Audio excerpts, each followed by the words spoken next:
Hello, and welcome to Friday Night Message. We are so excited to have you tuning in tonight. My name is Rachel. I'm Deborah. And we are the Rise members coming at you from the Atlanta branch. I am super excited to be speaking to you all tonight with my bestie here, Deborah. And we're going to have a really interesting topic to speak about tonight. We're going to delve into relationships, specifically our relationships with the God of Israel. So we hope that it's really engaging, that you'll be talking in the chat with us. That'll just be super fun. So with that, I would like to pose a question to you, Deborah, and I just want to get your thoughts on why do you feel relationships are important to have? Why should we even have them? I think that we should have them because when you have a relationship, you feel more comfortable with someone. You can talk to someone. They're especially important in Israel because if you don't have a good relationship with someone, how are you going to communicate with them? How are you going, especially with the God of Israel, like you said? Yeah.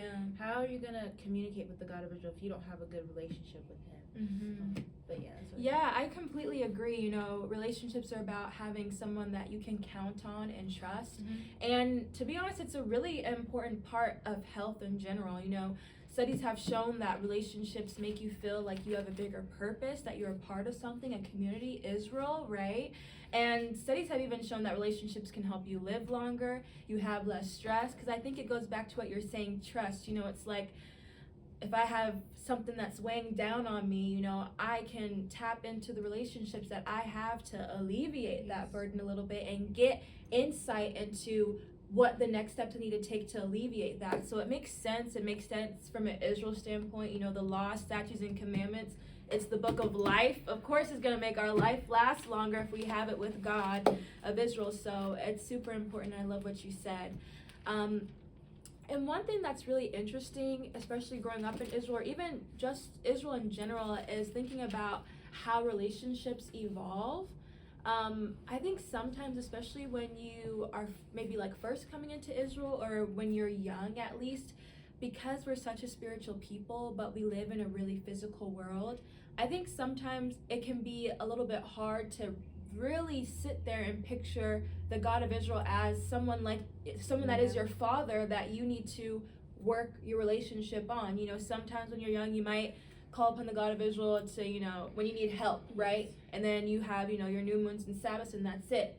But maybe as you get older, you find that you're talking to him more, you know, you're sharing your day, you're saying, thank you, God of Israel, for this, that. You're helping that relationship to evolve and to grow into something else. And I think it's so important, you know, thinking about, you know, the relationship I have with you, how we build our relationship, which is what? Late night movie. We watch Degrassi late at night, right? Sneak food upstairs, even though we're not allowed to. Maybe, you know, little secrets, bonding. Or even relationships with your parents, you know, that quality time, hanging out with mom, dad, your aunties, your uncles, whatever it is, you know, you work at it and it changes over time. Sometimes it can get worse, sometimes it can get better, and we have to think of that with the God of Israel as well. So one thing I kind of want to bring up, I don't know if you've heard this term, but have you heard of the 5 love languages? Yes, I have. Yes, so a lot of times we talk about it in a romantic sense, so that can still apply too, but I think it's really good to talk about in terms of friendships, family, and the God of Israel. So I'm going to try and list them out so we can sort of delve into what they are. So the 5 love languages are like how you communicate your love for someone, right? How you have a relationship with that person.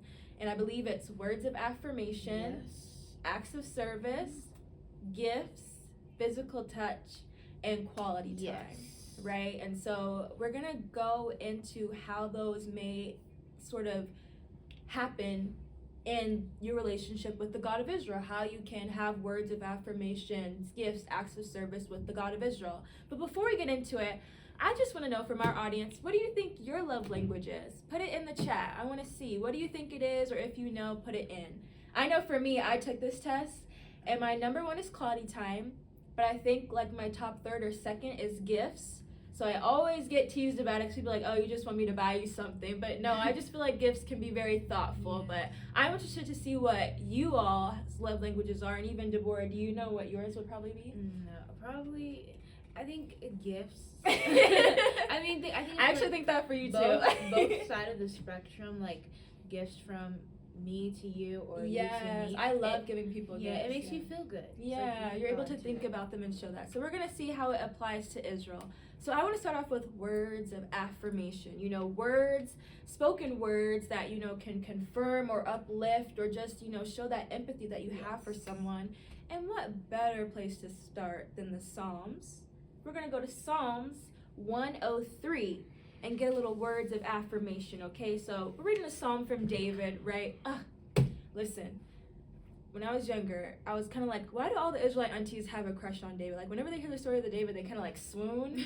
And now I'm like, listen, you know, so people are going to get on me for this, but I'm like, you know, he was a warrior. Yeah, like, what did he look like? He did, you know, poetry. He wrote some beautiful stuff. Like, I could see why the Israelite aunties was crushing. I could see. But, you know, David was an amazing psalmstress. I don't know if that's the word, a poet, if you will, amazing writer.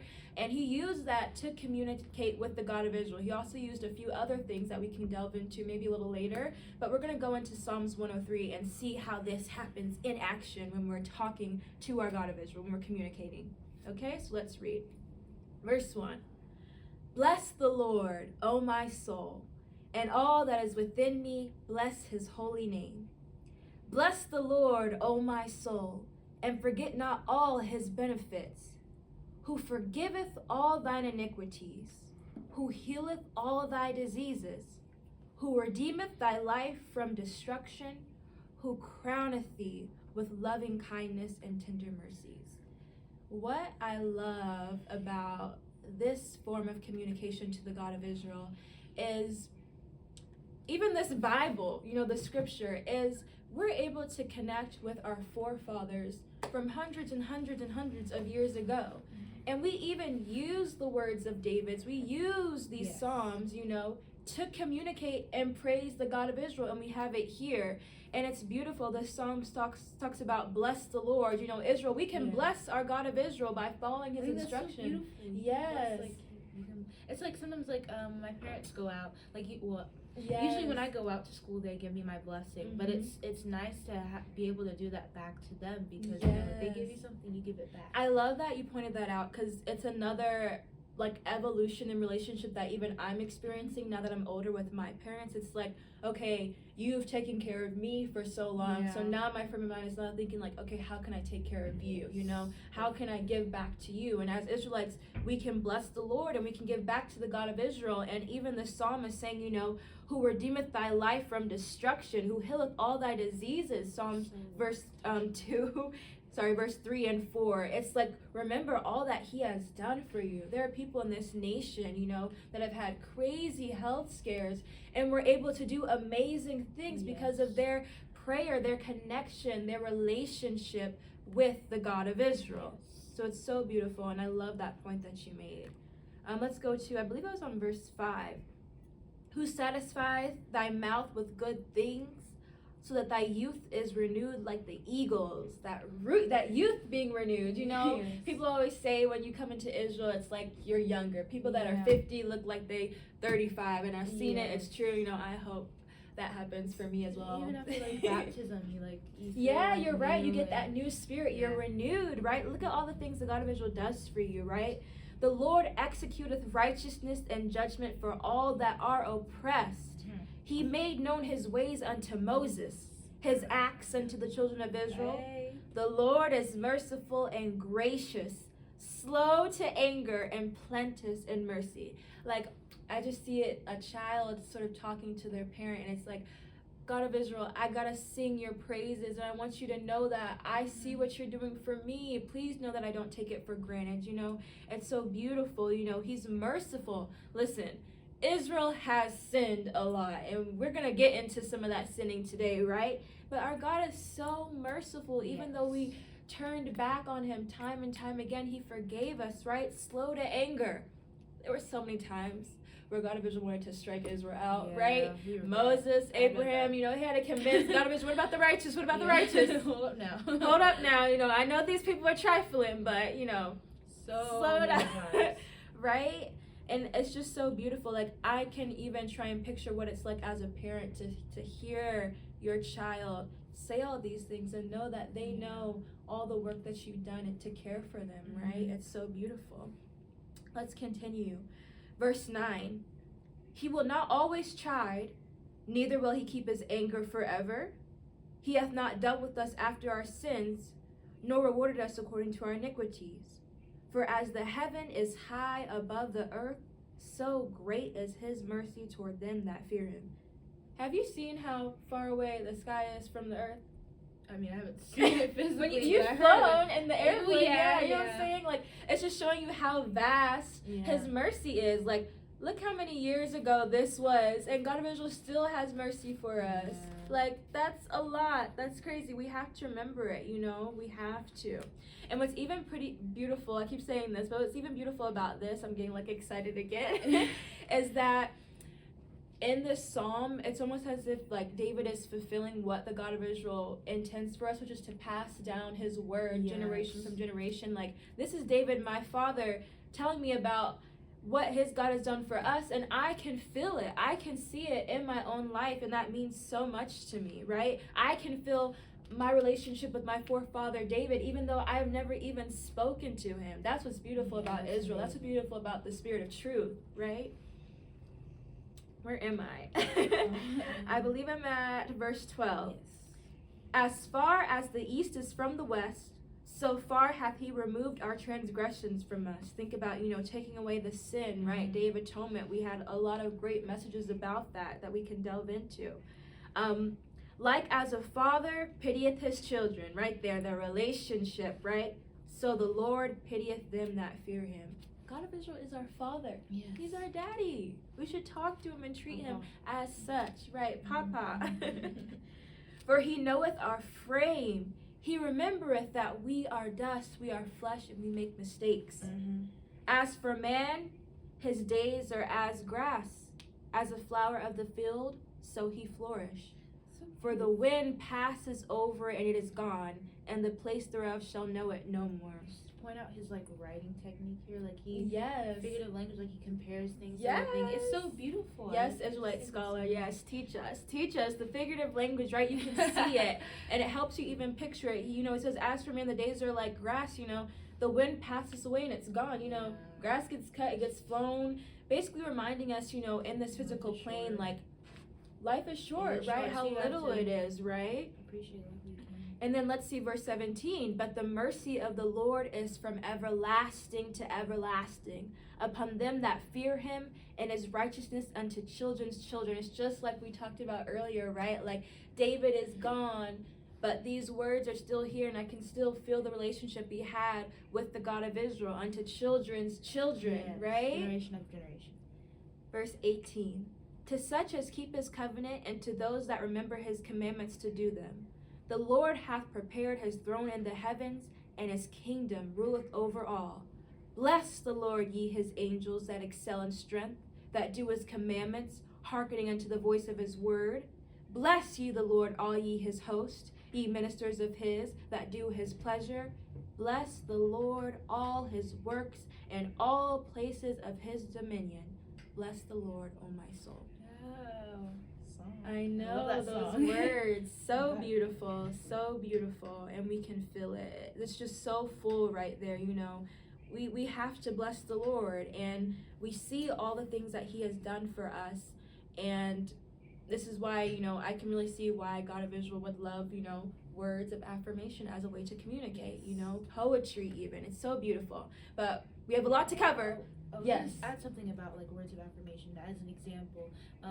Sometimes like when I was younger, my mom used to like write letters in my lunchbox and just like say like nice things before I ate my lunch. It was just so sweet, and that's like something that something that you can point out as an example. Like when you're talking to the God of Israel and giving back to him, that could be your little lunch letter that you give to him. Your love lunch letter to the God of Israel. I love that. And I love what you're doing here, which is applying the scriptures to our life, right? Like you were saying, love lunch letter to the God of Israel could be, you know, when Feast of Dedication comes up, you know, writing poetry to share. It helps you kind of like remember what That's so true. When you apply things to stories, like, you can remember the scriptures more better. That's so true, because you resonate with it. It means so much to you, which is so important. And like we were saying before, your little love lunch letter could be, poetry, spoken word, during our times of celebration to the God of Israel, just to apply it to your life. And something that you reminded me of is writing down helps you to remember.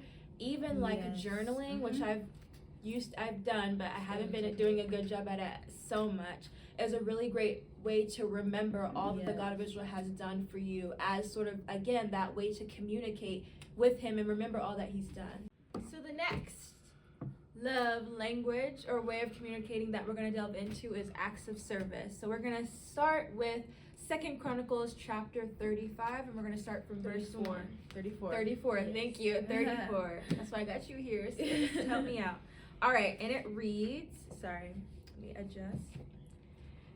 Josiah was 8 years old when he began to reign, and he reigned in Jerusalem 31 years. So he was very young when this came about.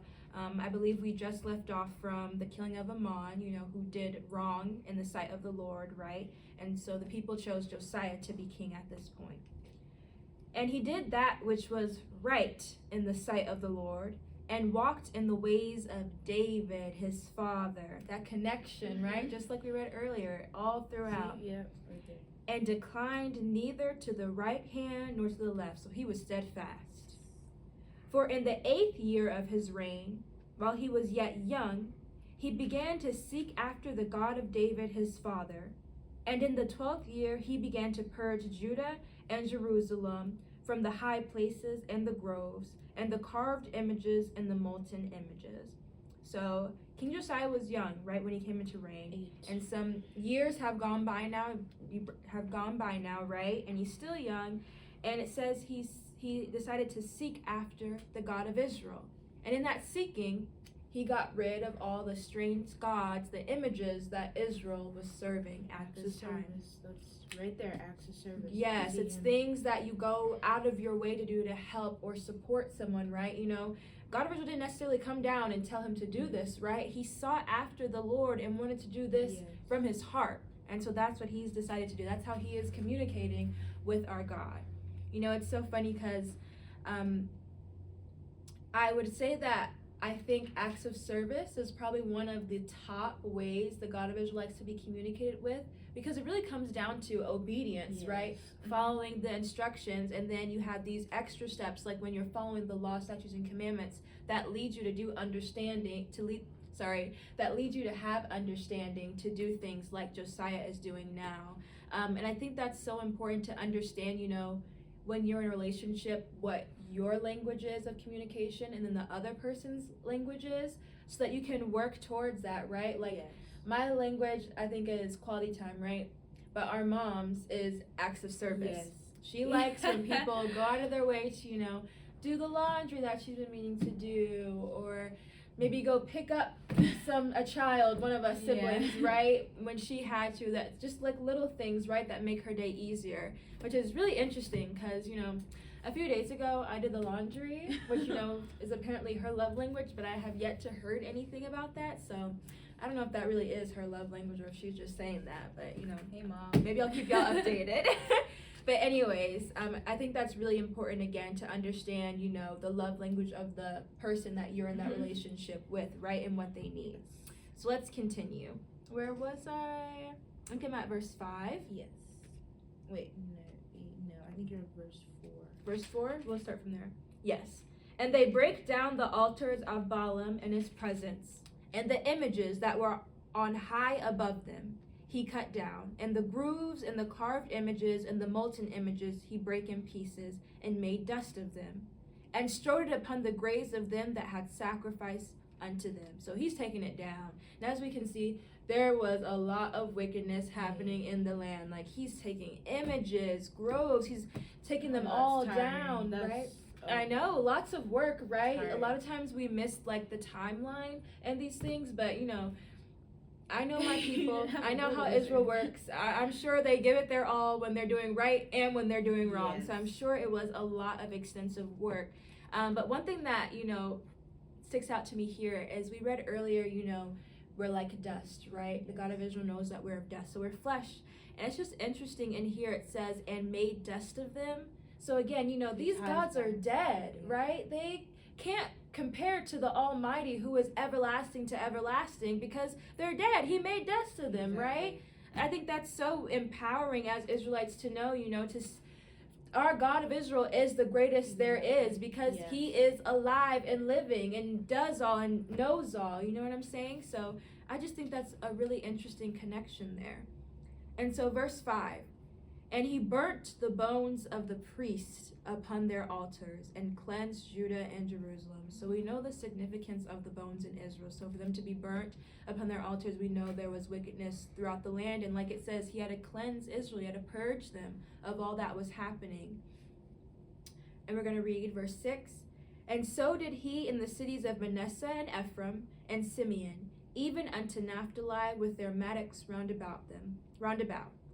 And when he had broken down the altars and the groves, and had beaten the graven images into powder, and cut down all the idols throughout all the land of Israel, he returned to Jerusalem. Now in the 18th year of his reign, when he had purged the land and the house, he sent Shaphan the son of Azaliah, and Maaseiah the governor of the city, and Joah the son of Joahaz the recorder, to repair the house of the Lord his God. So another act of service, repairing the house of the Lord. And what I think is so cool about this is sort of the steps he's taking. First we have to cleanse, right? Get rid of all that old stuff. Think about, when maybe you're a newcomer in Israel, right? You have to cleanse yourself of all that was your past, sort of unlearn the things that you were learning and come to Israel, right? And then you repair, you build up your knowledge on Israel, and you get baptized, etc. And then also, he obviously had to have a good relationship with the God of Israel because he's putting all his work into doing it. When you don't really have a strong relationship with someone, it's kind of right. It's like I'll do it. But it's like he's putting all his work in preparing to do it because they have a good connection. Exactly. He wouldn't do it if they didn't. There's an understanding there, definitely, of the God of Israel and his place in the relationship. And you're right, you're not gonna give it your all or go all out of your way for anybody or not. I can see your expression because I know you wouldn't, Tamar. That's a lot. I'm not doing that, right? You do it for people that are close to you, that are dear to you, who have a meaningful relationship with. So that's an excellent point. Excellent. And so we see, he cleansed, like we were saying, cleansed Israel, and now he's repaired the house of the Lord. And as they're repairing something, it's almost as if, the God of Israel gives him confirmation, like, thank you for doing this, because they find something. What is that something? Let's find out. Let's skip down to verse 12. Alrighty.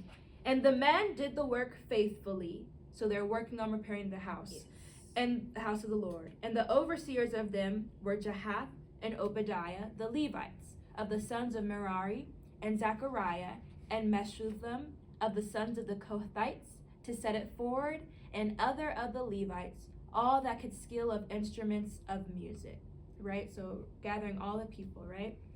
Also, they were over the bearers of burdens, and were overseers of all that wrought the work in any manner of service. And of the Levites, there were scribes and officers and porters. So everyone, musicians, scribes, officers, porters, everyone's got their hand into this. Everyone that has the heart to do it, right? And when they brought out the money that was brought into the house of the Lord, Hilkiah, the priest, found a book of the law of the Lord given by Moses. So if he found the book of the law, that means it was what? They were doing bad. Yeah, it was missing. That means the law was missing, and they was doing wickedness, right? They were doing a lot of wickedness. I mean, imagine that. It's like not having this. Yeah. This is we're lost. The book of life, right? Exactly. But what's so comforting about the story is that despite not having that, the God of Israel was still able to guide Israel back to him, back in the right direction. Exactly, because of Josiah's righteousness and wanting to do that for the God of Israel. And it's like we'll see. It's like what? Let's see. I'm getting excited trying to spoil things. Let's go. Verse 15. And Hilkiah answered and said to Shaphan the scribe, I have found the book of the law in the house of the Lord. And Hilkiah delivered the book to Shaphan. And Shaphan carried the book to the king and brought the king word back again, saying, all that was committed to thy servants, they do it. And they have gathered together the money that was found in the house of the Lord, and have delivered it into the hand of the overseers, and to the hand of the workmen. Then Shaphan the scribe told the king, saying, Hilkiah, the priest, hath given me a book. And Shaphan read it before the king. So he's reading the book of the law. And it came to pass, when the king had heard the words of the law, that he rent his clothes.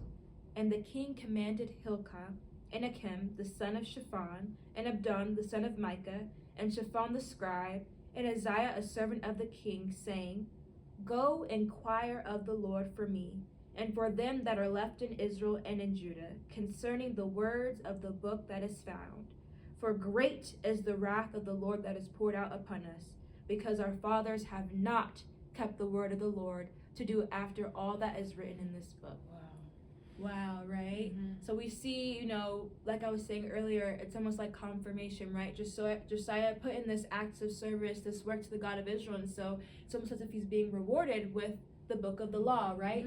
And then his reaction is just something that's so admirable, to find the law and to hear it being read, and then to know that Israel was doing wrong, but then to humble himself, right? Understanding, like, we have to fix this. We can't continue in our ways. Like, we have to get aligned with this book, because it's the life is a really beautiful thing, and I so admire it about this story. An example that you could use is, like, say you're preparing for like a math test and you're studying, you do your answer, you check your work, and you get it wrong. You're like, oh my god, the math test is tomorrow. So you're humble yourself, like, okay, I have to work so I can get the right answer, and you keep going, and then you have a result of doing that. Exactly. When you find out that you're doing wrong, you have to take the necessary steps to change it, right? And that causes humility. And humility is a great quality to have in a relationship, right? Because you're not always going to be right in relationships. Exactly. Some of us may think that we're always right, but in reality, that's not the case. And you have to be able to have the humility to realize that, especially as Israelites, because we are flesh, we sin, and we need to know when to humble ourselves to ask for that mercy and forgiveness from our God. So, moving on, we're going to go to quality time, which is my top love language. How do you spend time with the God of Israel? How do you spend time? I want you to put it in the chat. How do you spend time with the God of Israel? We're going to go back to the Psalms, and we're going to go to Psalm 63. And Deborah, do you mind reading for me?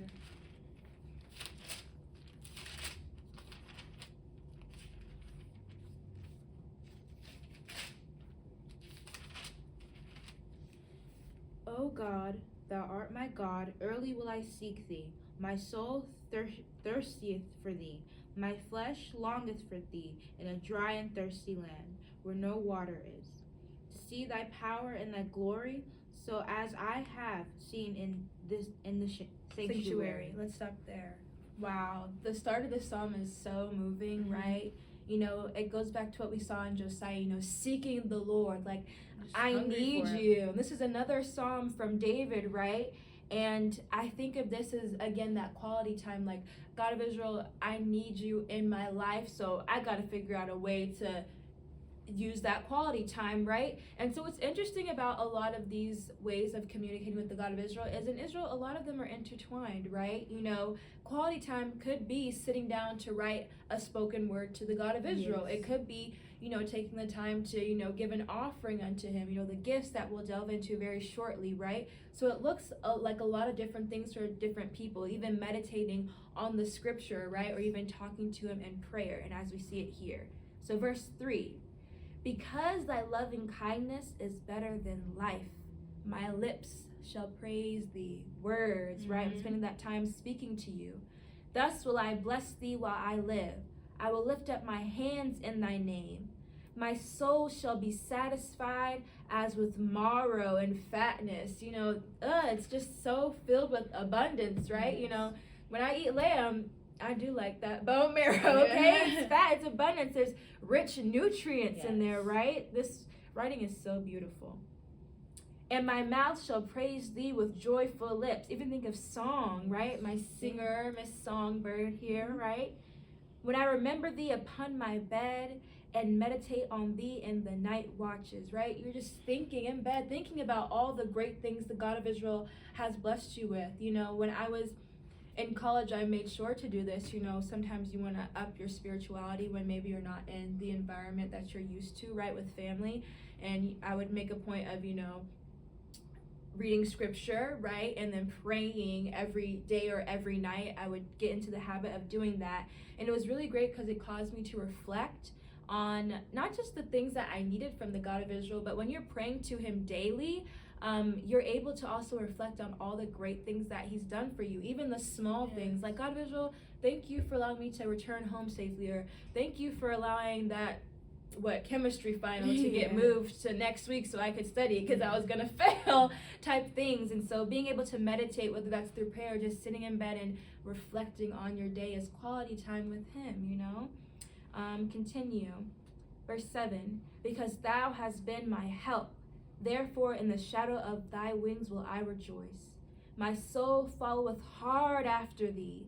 Thy right hand upholdeth me. You want this relationship with the God of Israel. You want it because it's your life. It means so much for your life, right? You're hungry for it. That's exactly the description we see in this psalm.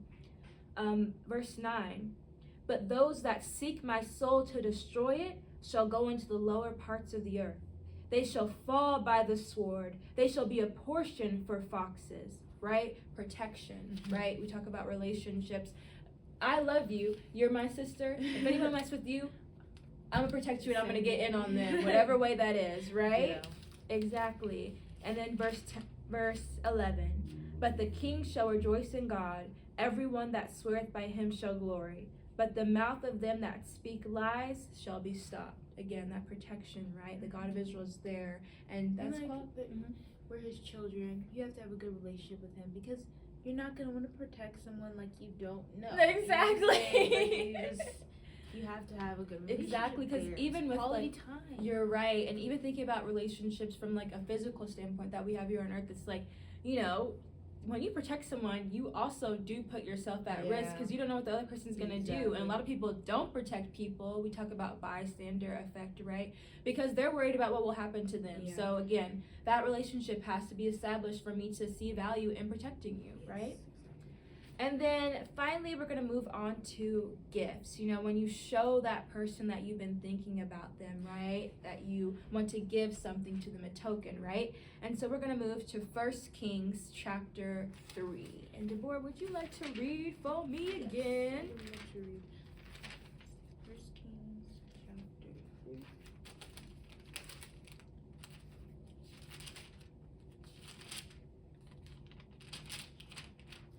Good. And Solomon made affinity with Pharaoh, king of Egypt, and took Pharaoh's daughter and brought her into the city of David, until he had made an end of building his own house, and the house of the Lord, and the wall of Jerusalem round about.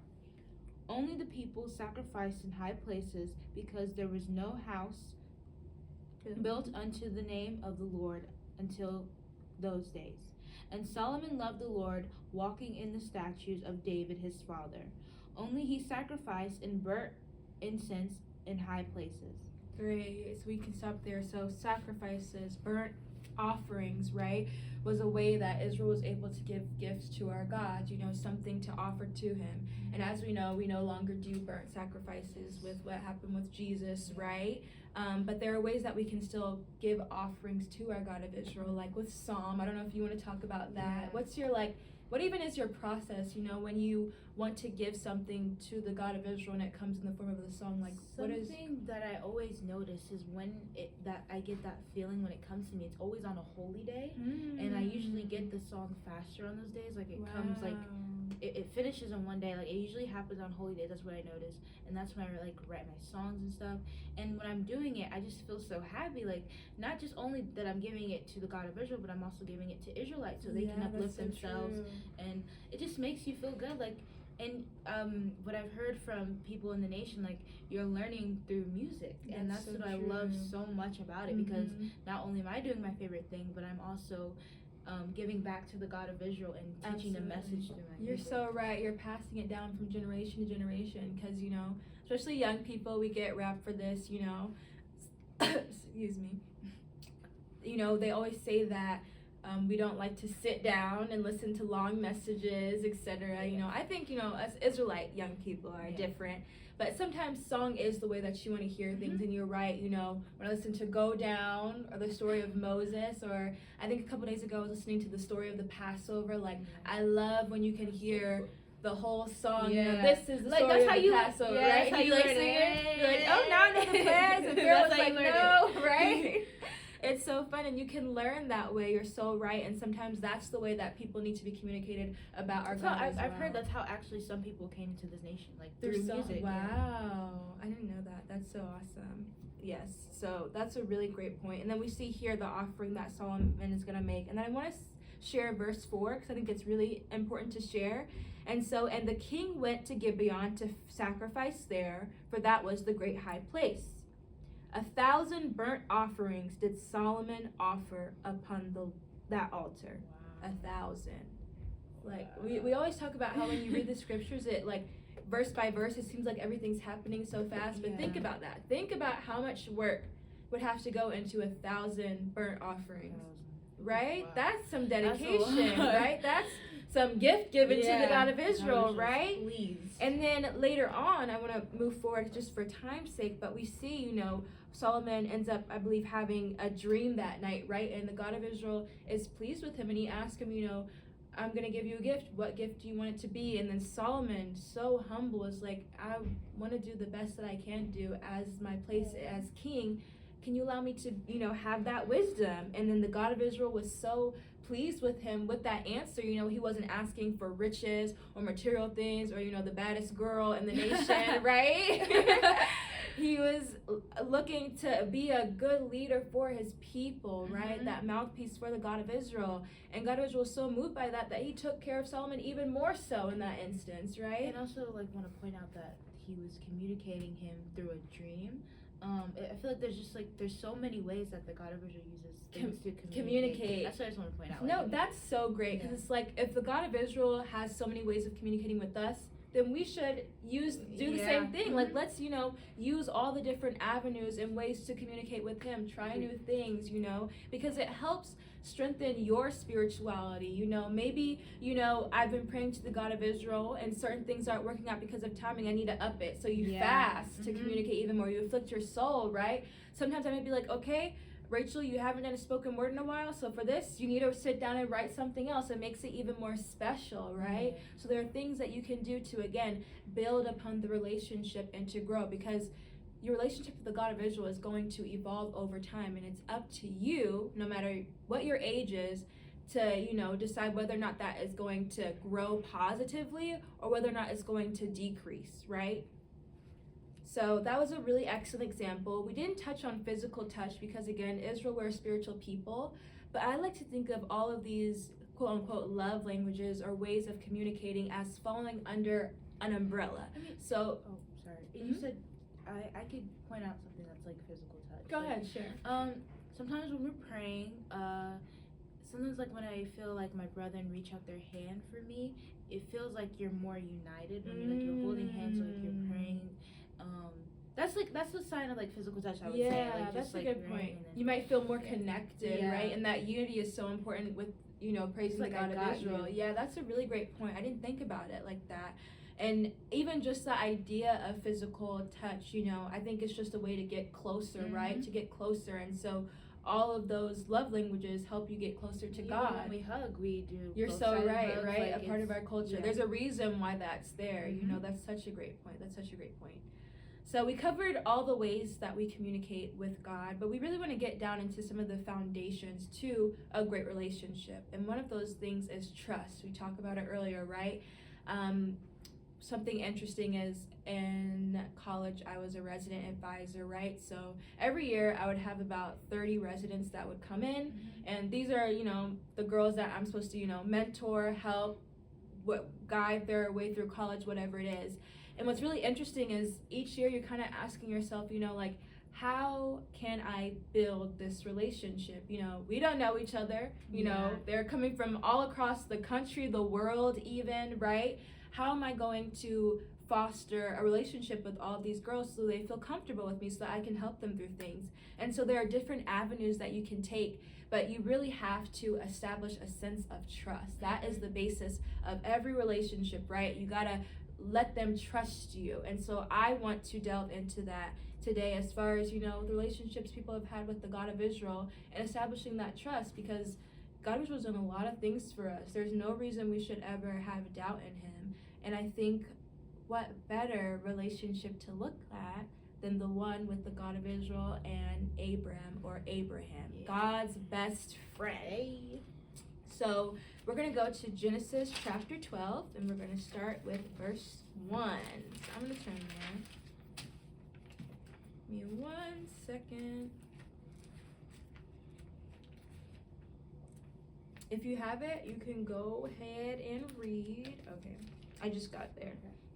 Okay, and it says, Now the Lord had said unto Abram, Get thee out of thy country, and from thy kindred, and from thy father's house, unto a land that I will show thee.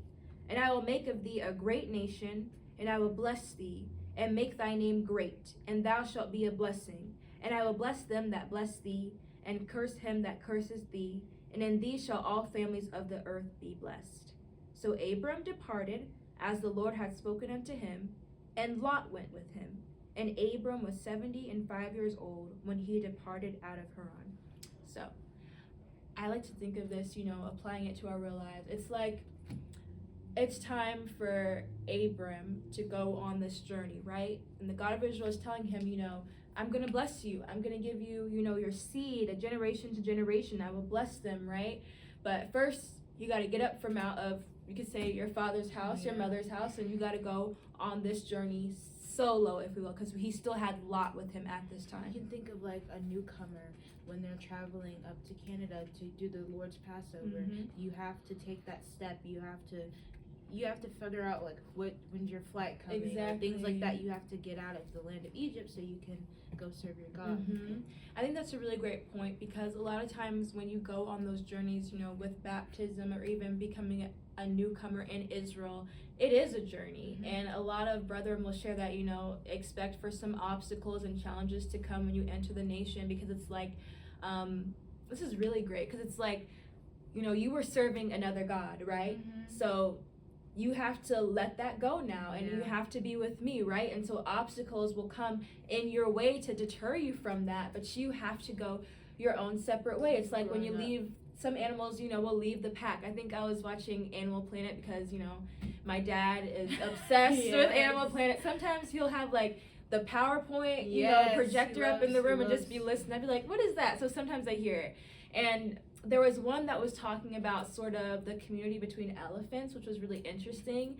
And something that was interesting from that, what I learned is when the elephant has a girl, they raise them, they're in the community, but when they have a boy, he's kicked out after a certain point. He has to go on his own and figure things out for himself. But it's kind of similar to here, as young adults, there's that time where, you have to go on your own journey, right? To find yourself, do whatever. And it's very similar here, right? The God of Israel needs Abraham to start to take those steps towards separation so that he can bless him in that way. And through that, Abram at this time is going to go through a journey of trials and tribulations to establish that trust.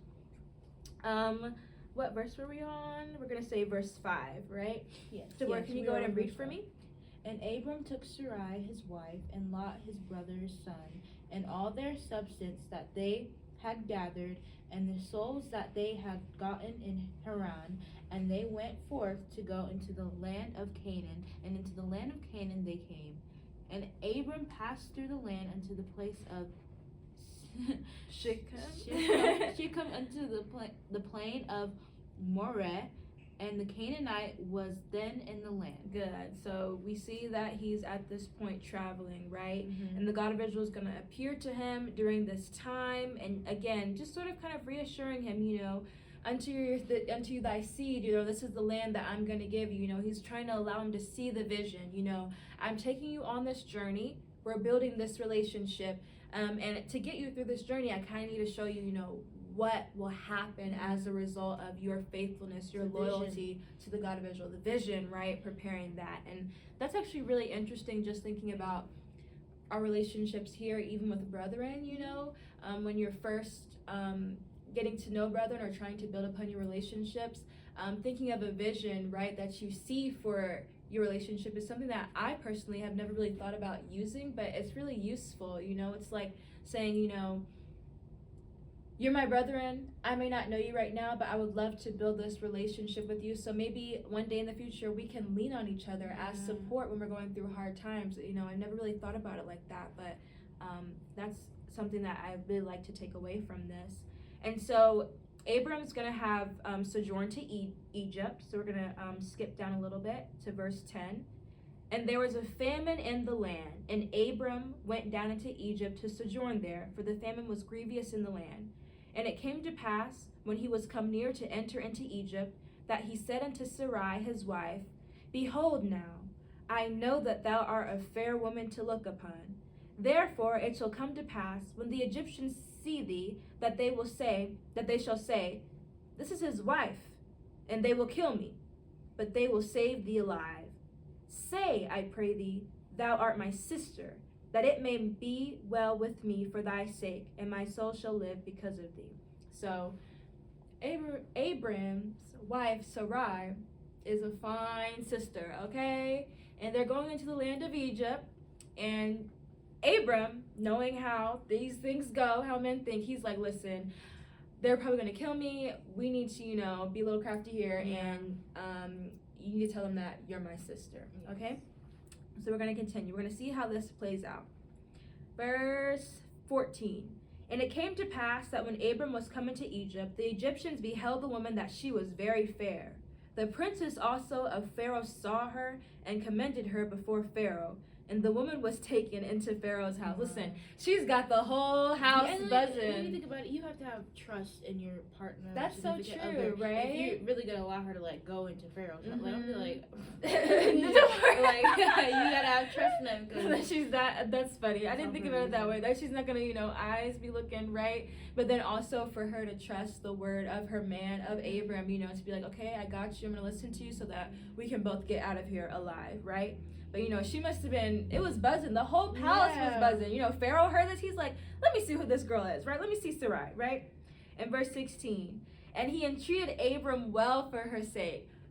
Sis was so fine. He was giving Abram oxen and asses and men servants and maid servants and she asses and camels, okay? Wow. He entreated Abram well for her sake. And listen, sis was so fine. He gave Abram sheep and oxen and asses and men servants and maid servants and she asses and camels. So we're going to continue because it's really interesting. He's increasing, Abram's riches. And the Lord plagued Pharaoh and his house with great plagues because of Sarai, Abram's wife. So again, that relationship. Abram, I got you. Nothing's going to happen to your wife. We're going to get this settled, right? Yes. You got what you needed to get, right? So now we're going to, make things go back. And Pharaoh called Abram and said, What is it that thou hast done unto me? Why didst thou not tell me that she was thy wife? Why saidst thou, She is my sister? So I might have taken her to me to wife. Now therefore, behold thy wife, take her and go thy way. Pharaoh is like, he knows why the plagues are happening. He's like, why did you lie to me? Take her and go, right? He saw the might of the God of Israel, and he didn't want any more. He was like, take it and go. And Pharaoh commanded his men concerning him, and they sent him away and his wife and all that he had. And Abram went out of Egypt, he and his wife and all that he had, and Lot with him into the south. And Abram was very rich in cattle and silver and in gold. So that's a blessing. Right, it's a blessing. And what I like about this is you see it all throughout, Abram, who becomes Abraham's relationship with the God of Israel, where it's the God of Israel's like, trust me, do this. A situation arises, and Abraham is able to be increased more because of it. He went on this journey. They did what they did at Pharaoh's house, and now he's getting those riches that he can use as that blessing that the God of Israel is going to give for his children. I have an example. Sometimes, you do things your mom tells you to do something that it doesn't sound right to you, like, oh, I don't want to do it, but she tells you to do it, like, okay, I'll do it anyways, and then as a result of that, like, you get something, you're like, whoa, yeah, that was, I should have done, that's great that I did that, that I've had a lot There's of no those regret moments, that you did it. Even if it's small, she'd be like, don't you think you should take your umbrella today? I'd be like, no, I'm fine. And then I'd be at the bus stop, rain be pouring, and be like, dang, she was right. But what's interesting too is we talk about, just the blind, I don't even know if I like the term blind faith, because like, the power of the God of Israel and that he's the greatest God, so it doesn't feel blind. But regardless, even if you don't understand the situation, you follow the God of Israel because you have faith, because you believe him, because you trust in him, and you know that he's the greatest God there is. And it reminds me, I don't know if Dad ever did this with you, but when I was little, Dad used to do this like blindfolding situation or simulation, if you will, with me and I think my younger brother Levi, where he would blindfold us, and we had this like big flashlight, right, that we would use in emergencies. And he would show us how to assemblage it. So take off the top, screw off the light bulb, get the battery, and he would show us how to move it back. And then what he would do is, after he would teach us, he would blindfold us, and we would have to do it blindfolded, just listening to his voice, right, allowing us to help through, right. And I think it was a really good example of, just trusting, my dad, his voice, I got you, based off of your memory, try to do this, and if not, I'll guide you. And you can't see anything, right? All you can do is hear that voice, and you have to follow it. And another example I like to point out is like Paul, like when he was told to like go teach, like he didn't want to do it, he disobeyed God, so God blinded him, and he had to like use his ears to listen, and that trust he had in. It was kind of like a lesson. Being taught. You have to have trust in me. Exactly. When I tell you to do something, do it, right? You need to have that trust. Don't get so distracted by the physical, right? That's such a small part of us as Israelites, right? It's all about the spiritual, right? So those exercises are really good, and they help you to sort of humble yourself, even in a physical way, right? So that it can translate spiritually. So that's really great. And we just see the beauty of Abraham and the God of Israel's, you could say friendship, right? Even with the sacrifice of Isaac, that was a test, a trial. Like he had his baby, right? And the fact that he was willing to do that, that's like loyalty. Like, your friend, that's when you have a friend and they do something for you and they're like, yeah, they got my back. That's my rider, right? My ride or die, right? Right? So it's really beautiful to see. But we also have to talk about, trust is a way of feeling security. Yes. And what's really important in relationships is, how do you handle conflict, testing that commitment you have to the relationship, even with the God of Israel. Speaking of commitment, if you are committed to serving the God of Abraham, the God of Isaac, and the God of Jacob, and supporting the Israelite Nation Worldwide Ministries, go ahead and put a fire in the chat, okay? Or take it a step further, right? Take it a step further and did you like this video? Did you take a moment? Did you comment? Did you comment so Did it can you be there subscribe? to ever? Get those engagement rates up, okay? Or even donate. Let us know how we're doing. Come on, support Israelite Nation Worldwide Ministries. Period. So we're gonna move into, commitment and how you handle things when it gets rocky, when there are trials. And we are going to move to Genesis chapter 39 to delve into that. But before we get started, I actually want to talk about sort of the different ways that people approach conflict. You have accommodation, which is when someone forfeits. So that means there's a conflict and someone's just like, you know what, you're going to do what you're going to do. I can't do this. Just do whatever you want to do. So that's like an accommodation. I don't know if anyone out there has known, but I think of the Cheetah Girls. Hey. I was an avid Cheetah Girl fan growing up. Some people may be a little like, what is this? But it was basically a Disney movie that was really popular. I hate to say back in the day, but am I getting that old? I don't know. It was back in the day. But anyways, there's a scene, for those who have seen it, maybe my youthful ladies out there, right? Where you remember Galleria is in Spain with the Cheetah Girls, and they have a competition that they have to go to. So they flew out. They have a competition they're preparing for. But everyone is enjoying Spain. They're not practicing. Yeah. One of them is like best friends with a new girl that she met, Marisol. One of them is being a Miss Fashion designer, is all out doing the fashion because you know it is in Europe. Romance. I know one was trying to be with her booting instead of, you know, trying to work. And so one of the characters, Galleria, is like, you know what? Fine, I'm just gonna leave. I'm gonna go back home. Do the same thing too. Y'all are not about to have me out here embarrassed in Spain trying to do this competition, so I'm gonna go home. So that's a good example of accommodation, right? Then you have compromise, which is where everyone sort of gives some things or loses something in the situation. I think of Cheetah Girls 3 when they went to India, remember? Yeah. And then at the end, they were like trying out for like a role in a big Bollywood movie. Yes. But they decided their friendship was more important than fame. And so they all decided to give it up so they could keep their friendship lasting, right? Yeah. I don't know if I would have done the same thing. I feel like I could have worked something out. Like maybe I could have, you know, taken that role and then put my friends on. But anyways, let's continue, right? Then you have avoidance, which is when no one takes action. I think I am a culprit of this. When I first encounter conflict, I kind of want to avoid, right? We can think of Jonah. If you're tired of the Cheetah Girl similarities, we can think of Jonah, right? Jonah heard what God wanted him to do. He was like, Nineveh, were they doing all that wickedness? No. I gotta go. I'm avoiding the problem, right?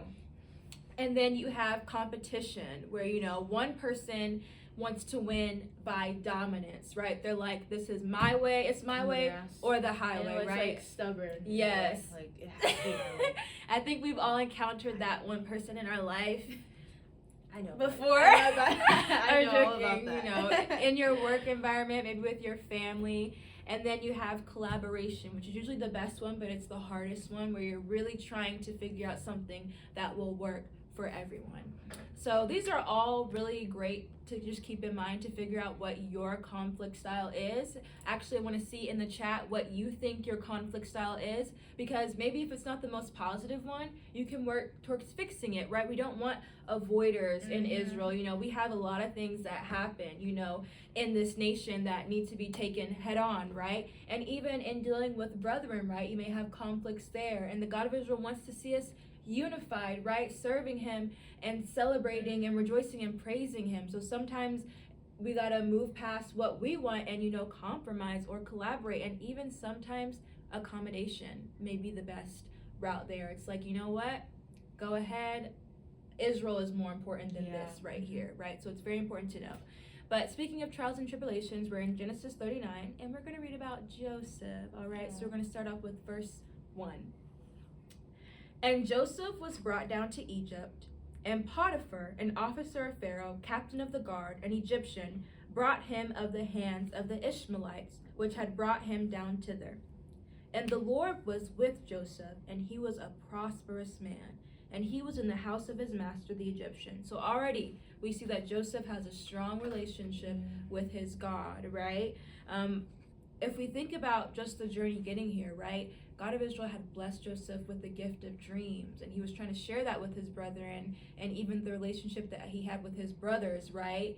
They put him down into a pit, and at one point they wanted to kill him if it wasn't for Reuben. You know, they did him dirty, but later on you see, you know, Joseph was forgiving. He did that maybe accommodation style of conflict management. So we see here he has a great established relationship with the God of Israel, right? And he's with him even through his trials and tribulations, which is a really great way to set the tone for what happens in this story we're about to read, because it gets a little spicy, all right? It gets a little spicy. Oh. And so in verse 3, and his master saw that the Lord was with him. Others know. We talk about that light that we have, right? When you serve the God of Israel and you have a close relationship with him, others know. And sometimes they want to take that away, and other times, if they're smart, they'll want to help you out, right? So he saw the Lord was with him, and that the Lord made all that he did to prosper in his hand. And Joseph found grace in his sight, and he served him, that favor.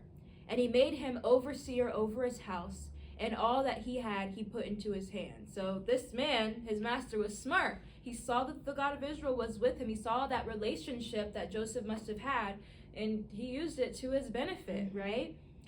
And it came to pass from the time that he had made him overseer in his house and over all that he had, that the Lord blessed the Egyptian's house for Joseph's sake. And the blessing of the Lord was upon all that he had in the house and in the field. Sorry. This makes me think about, when you have a good relationship with someone, sometimes that relationship can impact others. You think about your relationship with your spouse in the future, we're not married, but you can see from our parents, right? Or even aunties, uncles in Israel.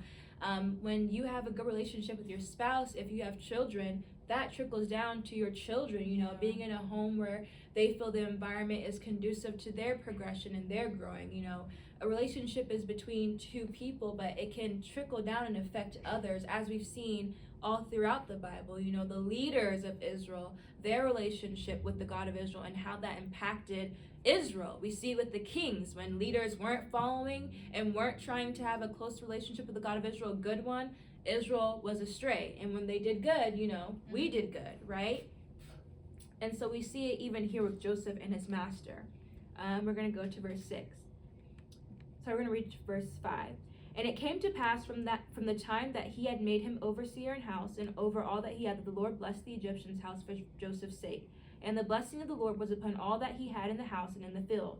And he left all that he had in Joseph's hand, and he knew not aught he had, save the bread which he did eat. And Joseph was a goodly person and well favored.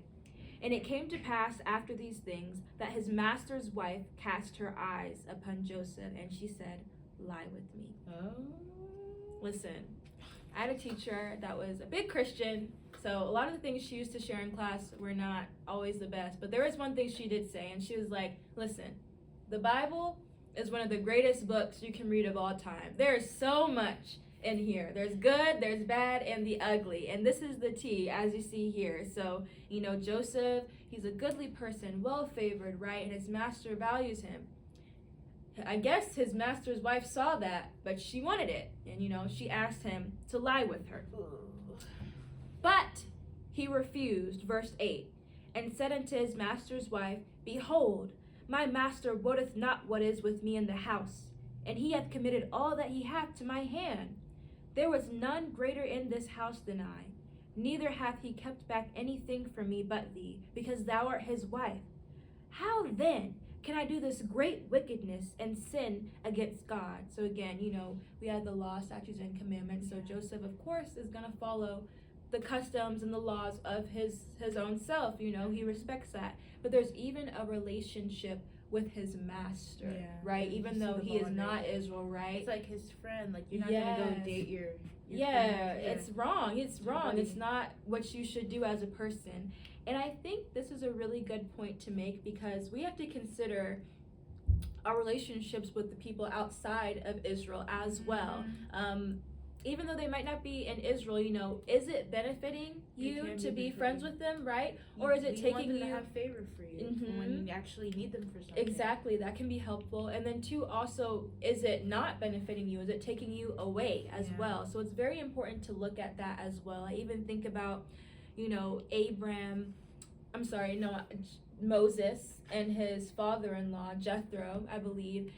Even him, he was the one that came up with the idea for the judges, right? And he wasn't an Israelite, but he saw how the God of Israel was with Moses and all that had happened, and he was able to allow Moses to come up with an idea to help and grow Israel as well and to progress. So that's also very important to consider. Even though it may not be Israel directly, the relationships you have outside of Israel can impact you. How is that impacting you is a good question to wonder.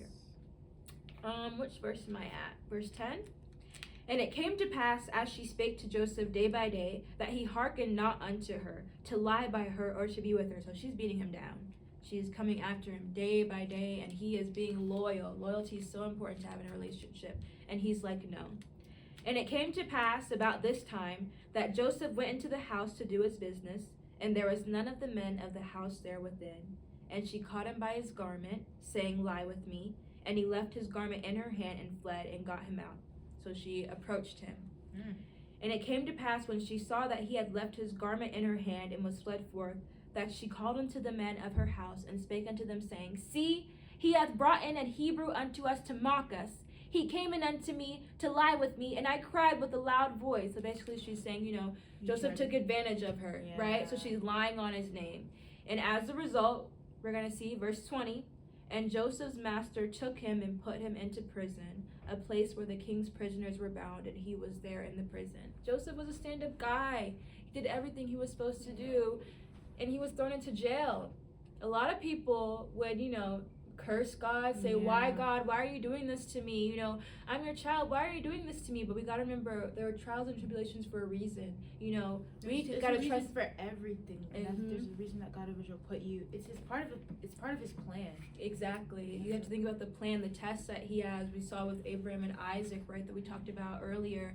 And realizing that, we not only have to be able to trust the God of Israel, but he has to be able to trust us as well.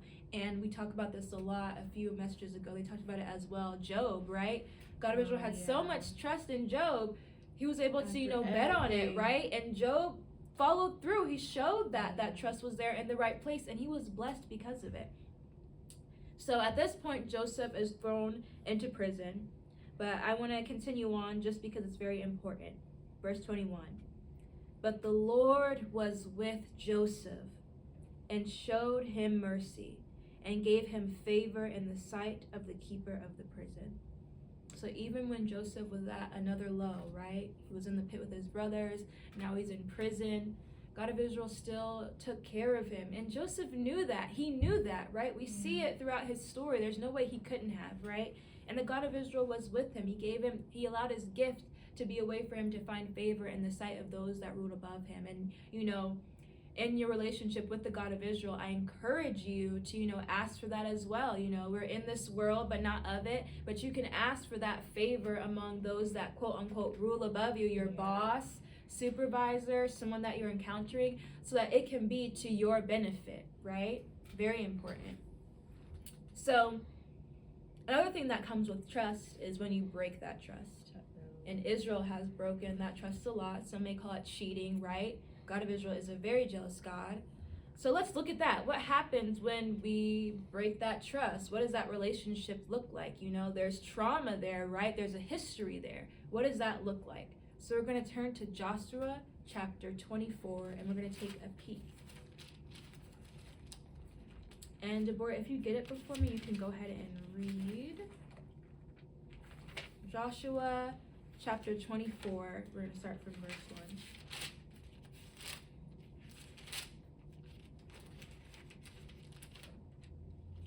I'll go ahead. And Joshua gathered all the tribes of Israel to Shechem and called for the elders of Israel and for their heads and for their judges and for their officers, and they presented themselves before God. So he's gathering all the important head figures of Israel, right? So it's clear that he probably has a message to share. And Joshua said unto all the people, Thus saith the Lord God of Israel, Your fathers dwelt on the other side of the flood in old time, even Terah, the father of Abraham, and the father of Nahor, and they served other gods. So we're going way back, right? To Abraham, which is where we were talking about earlier, right? So we're connecting the dots, right? And he's talking about, they served other gods. Cheating broke that trust. But let's see in verse 3. And I took your father Abraham from the other side of the flood, and led him throughout all the land of Canaan, and multiplied his seed, and gave him Isaac. And I gave unto Isaac Jacob and Esau. And I gave unto Esau Mount Seir to possess it. But Jacob and his children went down into Egypt. I sent Moses also and Aaron, and I plagued Egypt according to that which I did among them. And afterward I brought you out. So the way that I envision this to make it more personable, it's like you want, what do you want? What's something that you want to someone to buy you? A camera. Something expensive. Okay, so you want a Canon camera, right? Yes. Super expensive. And so you go to your dad and you're like, Dad, I want this Canon camera. And he says no. And then you say, Dad, are you kidding me? You start getting angry, like, you never give me anything that I want to. I'm going to go ask Uncle Jim. To see if he can get me a camera since you won't do anything. You're, breaking that trust. And it's almost as if, in this situation, it's like the There you speech your dad gives you to remind you of all the things that he has done for you. You need to stop tripping over this little camera and remember all the things that I've done for you, right? So he's listing it. He's going back to Abram.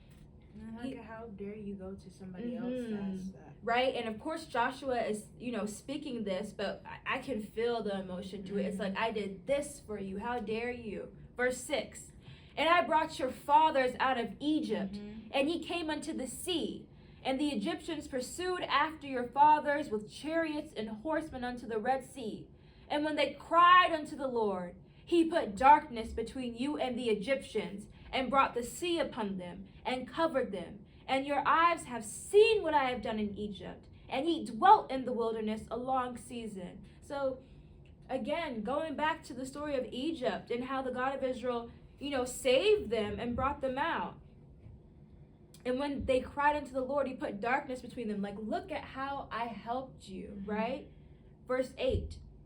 And I brought you into the land of the Amorites, which dwelt on the other side Jordan, and they fought with you. And I gave them unto your hand, that ye might possess their land, and I destroyed them from before you. What I love about this is something that I also think is a really great tool when reading the Bible is that making it personable. This Bible is for us, Israelites, right? He doesn't say for Israel in this case, right? It's you, it's personable. And when you read it as an Israelite, as a child of God, you should feel that too. That is your story. Those are your fathers, as it says in verse 6. I brought your fathers out of Egypt. It's your heritage, right? So you can't help but to feel this. And this is all these things have happened so that you could be where you are today, right? You can see yourself in the Bible. Like, just certain points, you're like, oh, yeah. Yes, you can see it, whether it's, being able to relate to characters, and then also just the way that it's written, that you, I, me, there's that close relationship right there that we see here. Verse 9. Then Balak, the son of Zippor, king of Moab, arose and warred against Israel, and sent and called Balaam, the son of Beor, to curse you. But I would not hearken unto Balaam, therefore he blessed you still. So I delivered you out of his hand.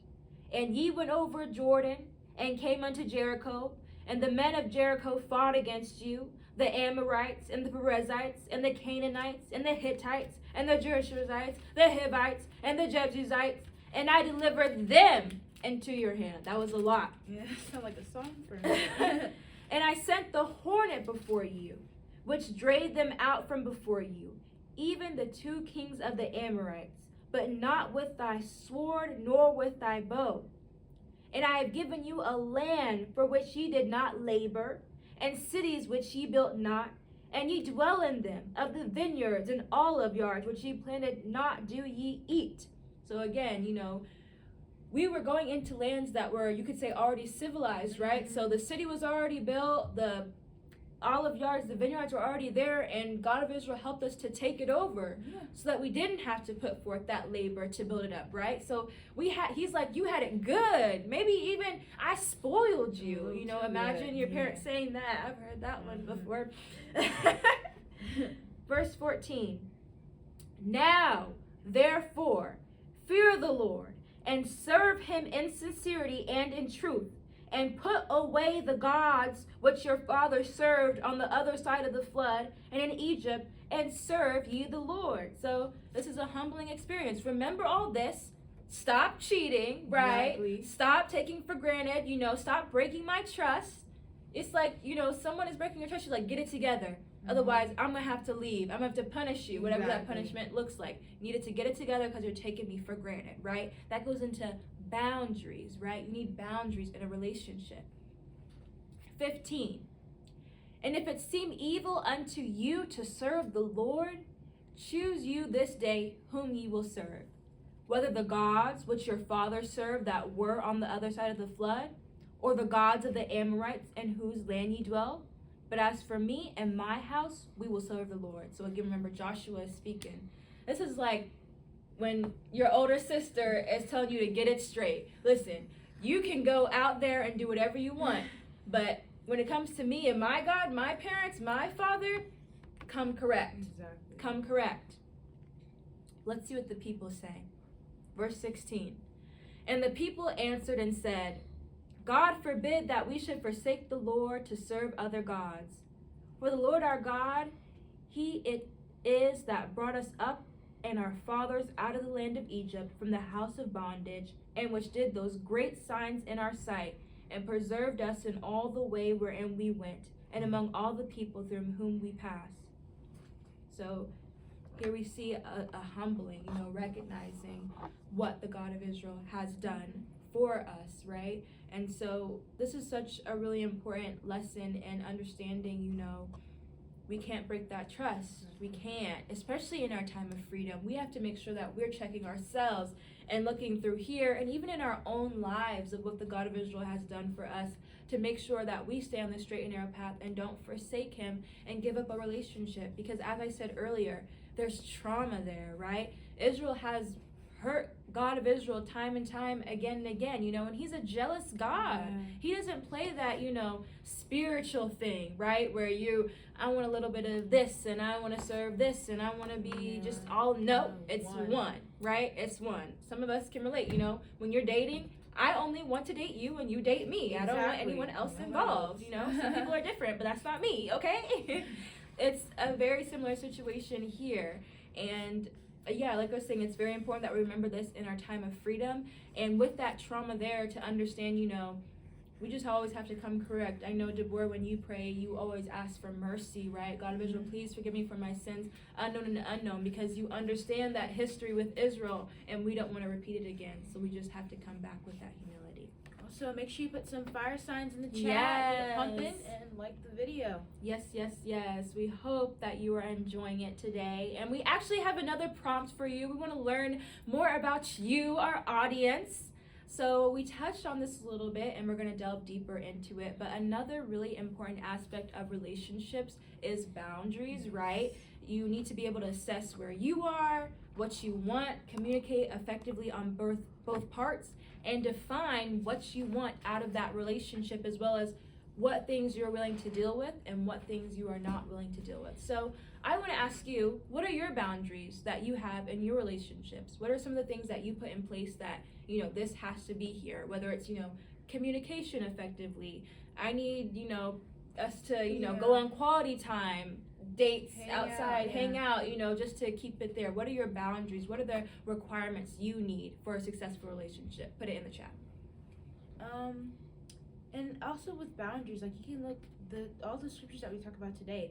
There's like a little something that represents boundaries in there today. Mm-hmm. Like if we're gonna go back to Abraham and Sarah, they went into the land and everyone was looking at Sarah, but like I feel like they set those boundaries are like, hey, you know what, you can't, you know what I'm saying, like, and I just like they set those boundaries. Even in other stories that we talked about today, there's like let's see, also Josiah, when he had to take down all those bad images. That was a boundary. It's like he had to set that. He had to be strict on himself and make a boundary and do that. It might have been hard. We're Israel, and this is a boundary that we have to put in place to serve the God of Israel. And it goes back to the 10 Commandments. Those are the boundaries that the God of Israel has in place for us.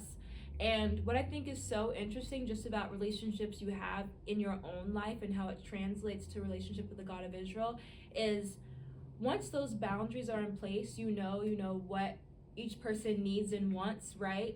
Then there's trust there. And then because you both know those boundaries and you both trust each other and you've seen the loyalty, your relationship is able to grow and evolve in ways that you never even imagined. Like one thing I think of is in school, in college, I had a teacher for my first year, and she was my English teacher, right?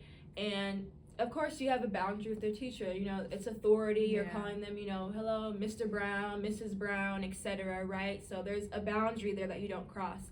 But over time, I would go to office hours and talk to her.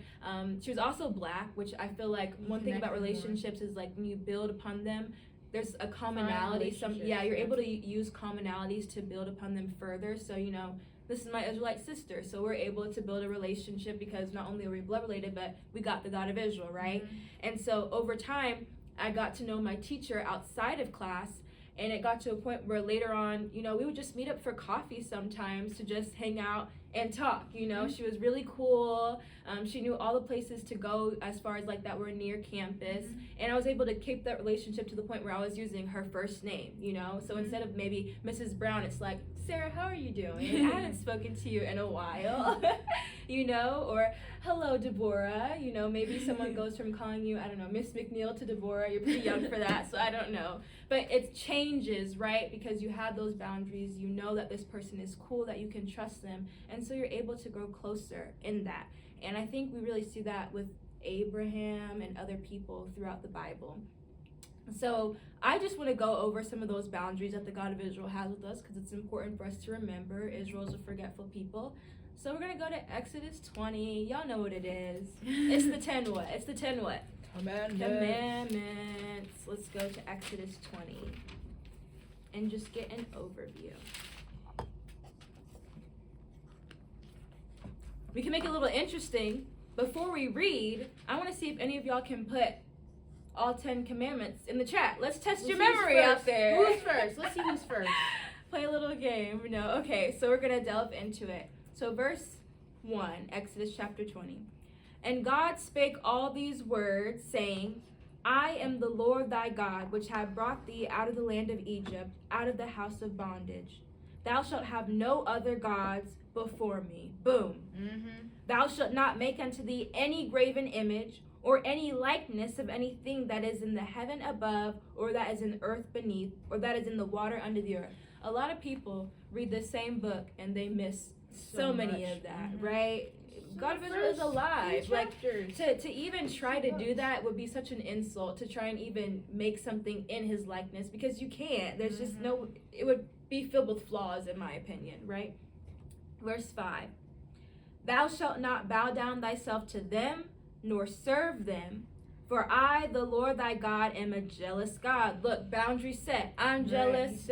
Don't do this. It's only me, right? Yeah. Visiting the iniquity of the fathers upon the children unto the third and fourth generation of them that hate me, and showing mercy unto thousands of them that love me and keep my commandments. Thou shalt not take the name of the Lord thy God in vain, for the Lord will not hold him guiltless that taketh his name in vain. Verse 8, remember the Sabbath day to keep it holy. It's good to just say these things out loud and remember them, right? These are the boundaries of the God of Israel, right? We have the commandments.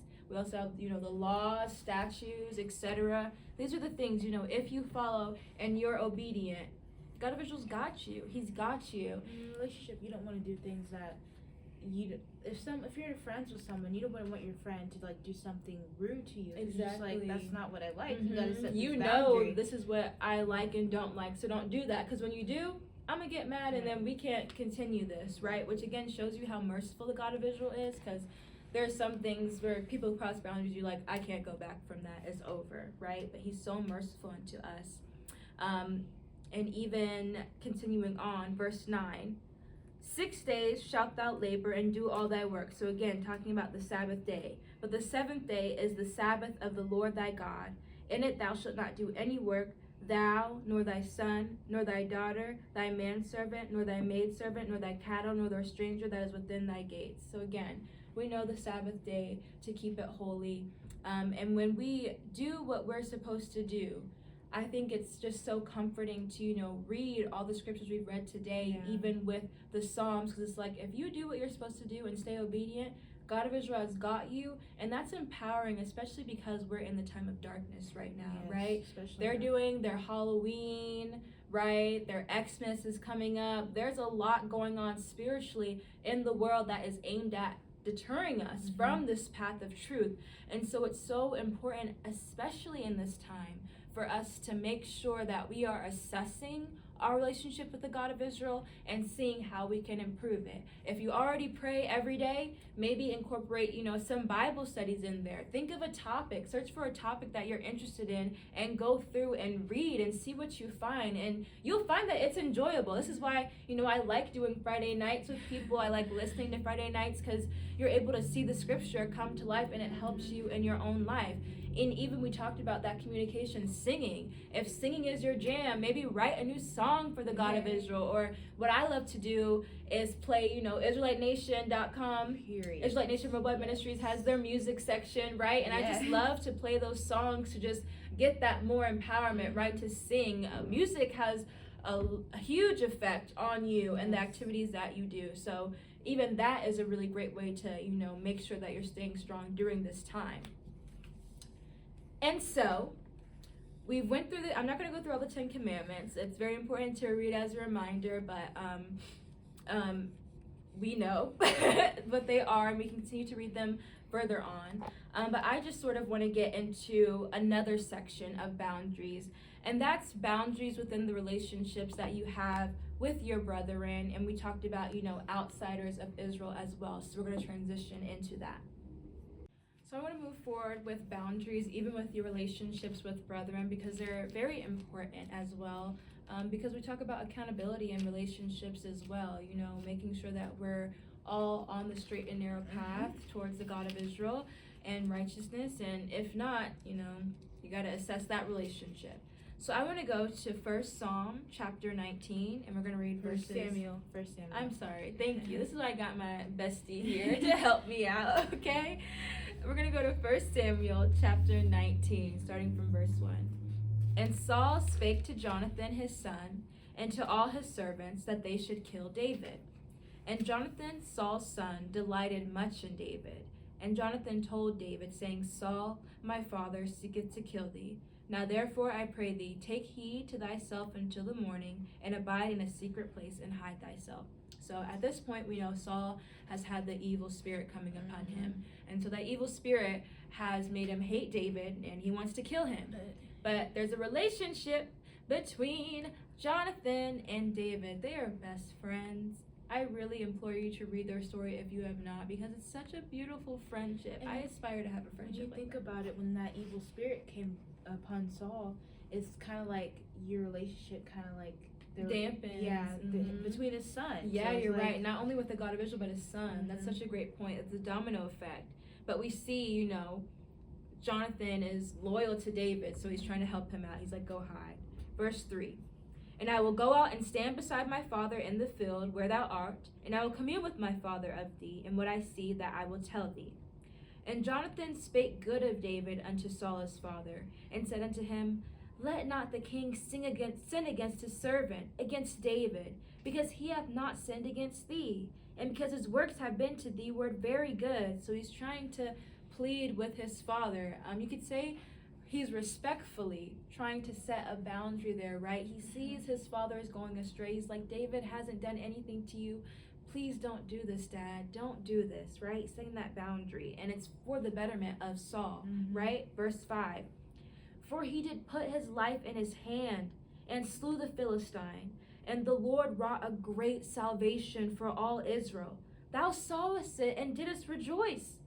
Wherefore then wilt thou sin against innocent blood, to slay David without a cause? And Saul hearkened unto the voice of Jonathan. And Saul sware, As the Lord liveth, he shall not be slain. So, of course, Saul had an evil spirit. So this promise didn't, end up panning out.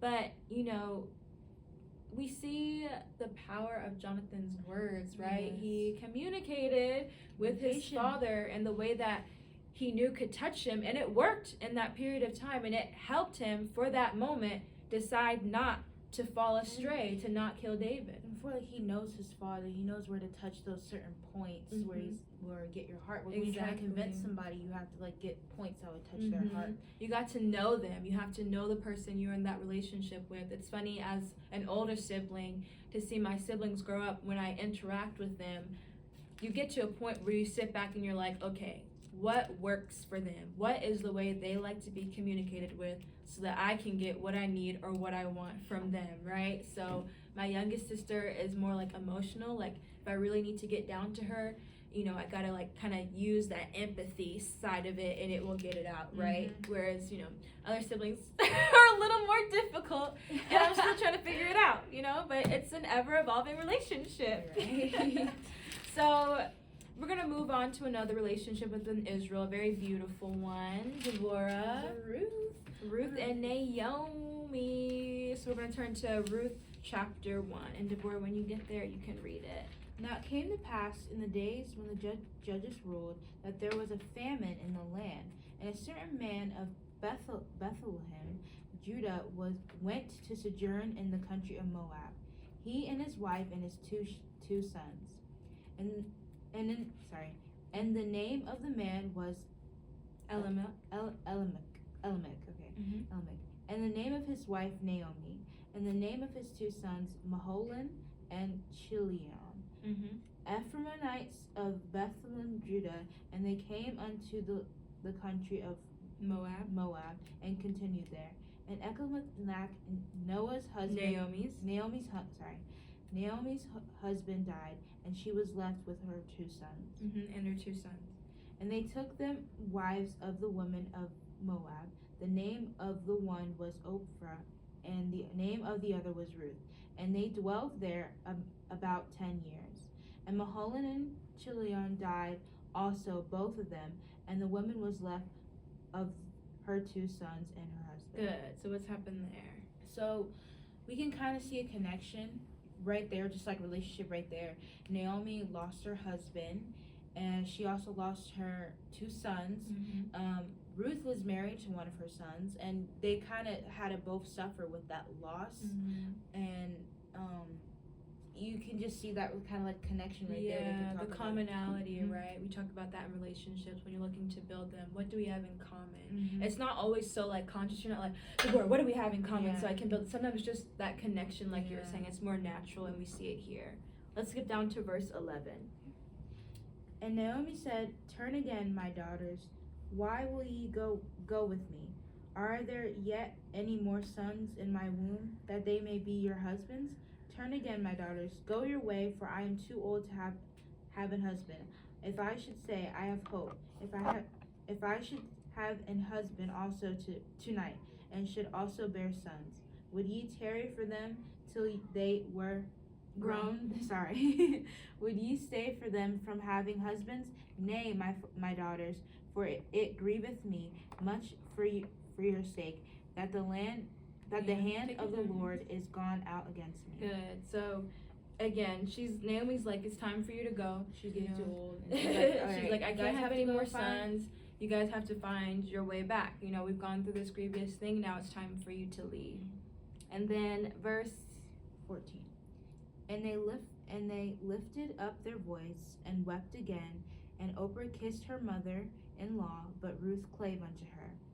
And she said, Behold, thy sister-in-law is gone back unto her people and unto her gods. Return thou after thy sister-in-law.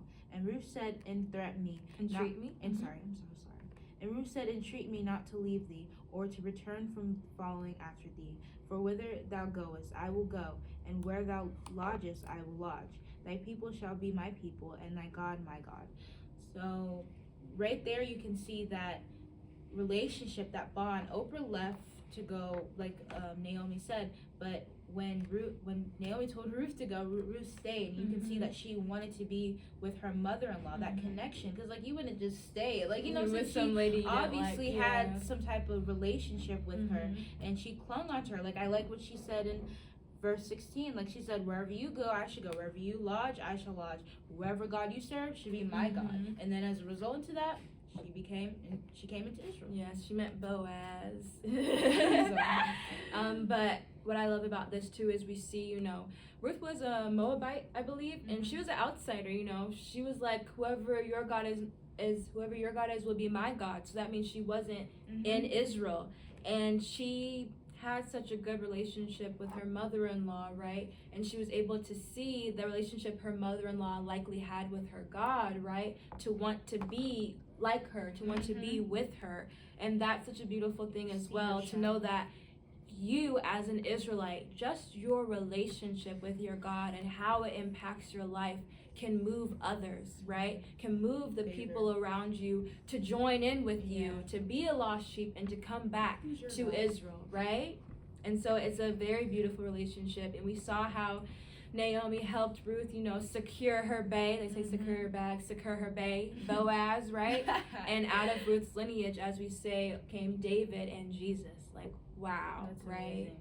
Wow. Like, that is amazing for Ruth, again, to show that humility, for her to trust Naomi in this moment, and even when she was trying to get her man, right? And to see it grow into blossom so beautiful. It's a good message to recognize that we not only have to look at our relationship with the God of Israel, but with your sister, your cousin, your auntie, your elders, your mother-in-laws, your sister-in-laws, elders, leadership, etc. Right? It's so important because, again, like we've been saying throughout, we want to be unified in this nation. We want to continue to grow. And those steps that we talked about at the beginning of our lesson, those can kind of help you with building a relationship. So take note of that. Absolutely. We talked about the ways to communicate, and that's not, like you said, just with the God of Israel, but you can apply it to your lives and all of the relationships that you have. So it's very applicable, and it's something that we hope that you're able to take away and grow on. Work on, that evolution of your relationship, and we hope that we've given you the tools to allow it to grow in a way that is positive and to blossom and flourish.